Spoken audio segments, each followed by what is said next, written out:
నమస్కారం. ఈరోజు కృష్ణుడి జీవితం నుంచి ఒక అద్భుతమైన కథను విశ్లేషిద్దాం. మన లోపలి శాంతిని ఎలా కాపాడుకోవాలో చూద్దాం. ఈ కథ ఒక చిన్న పిల్లాడితో మొదలవుతుంది. పాపం, అతనికి ప్రతి చిన్న విషయానికి విపరీతమైన కోపం వచ్చేసేది. దీనికి కృష్ణుడు ఒక సింపుల్ పరిష్కారం చూపించాడు. కోపం రావడం, నీళ్లు తాగడం, ఆపై శాంతించడం. Just 3 steps. అది ఎలాగంటే, కృష్ణుడు ఒక గ్లాసు నీళ్ళిచ్చి కోపం వచ్చినప్పుడు ముందు ఇది తాగు అని చాలా ప్రాక్టికల్గా చెప్పాడు. ఆశ్చర్యంగా ఆ పిల్లాడు నీళ్లు తాగిన వెంటనే అతనిలోని కోపం అలా మంచులా కరిగిపోయి ప్రశాంతత వచ్చేసింది. కోపంతో కఠినంగా మాట్లాడటానికి, మౌనంగా ప్రశాంతంగా ఉండటానికి మధ్య ఉన్న స్పష్టమైన తేడాను మనమిక్కడ గమనించవచ్చు. కృష్ణుడే అసల్తత్వం ఇదే. కోపంలో మాటలు జారడం కంటే ప్రశాంతతను ఎంచుకోవడం ఎప్పుడూ 100% ఉత్తమం.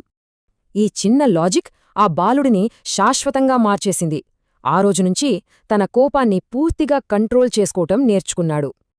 దీని వెనుక ఉన్న అసలు నీతి ఒకటే: మన లోపలి శాంతిని సాధించినప్పుడే మనిషి వ్యక్తిత్వం అత్యున్నత స్థాయికి చేరుకుంటుంది.